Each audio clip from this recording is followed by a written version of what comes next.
Bonjour, je m'appelle Malo Bernard, j'étudie au lycée Notre-Dame-du-Mur à Morlaix, je suis en première.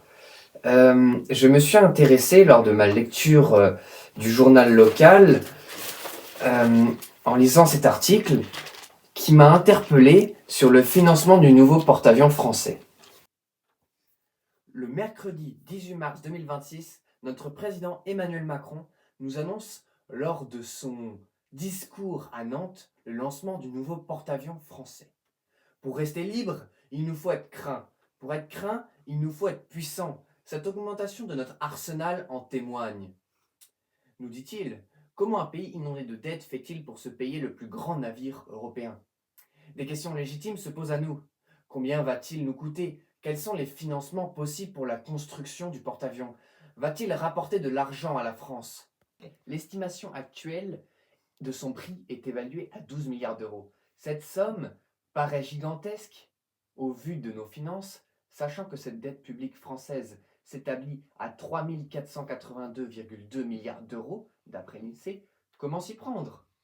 Il existe différentes possibilités pour le financer. Toucher à l'épargne des Français, 6 000 milliards d'euros. Créer des fonds d'investissement privés ou publics. Toucher aux fonds de pension, épargne salariale et les retraites. Faire accéder au marché financier, Bourse de Paris, davantage d'entreprises françaises, notamment des entreprises moyennes, innovantes. Il ne faut pas oublier que cet investissement sera amorti sur 40 ans. La loi de finances de 2026 prévoit une enveloppe de 44 milliards d'euros de commandes d'appareils militaires. L'expression d'économie de guerre s'est ainsi imposée dans le débat, c'est-à-dire mobiliser toute l'industrie. Le chantier industriel d'ampleur mobilise l'ensemble de la base industrielle et technologique de défense française. 90% des coûts de notre porte-avions bénéficiera directement à nos entreprises nationales. Plus de 800 entreprises, dont un grand nombre de PME, seront impliquées dans ce programme qui contribuera au dynamisme économique et au développement de l'emploi dans nos territoires. Ce programme contribue à soutenir l'innovation et la recherche dans les domaines technologiques de pointe. Il participe au développement des compétences et des savoir-faire en lien avec les établissements d'enseignement, les centres de recherche et les filières de formation qui préparent les talents dont notre industrie de défense aura besoin dans les décennies à venir. La source provient de l'Élysée.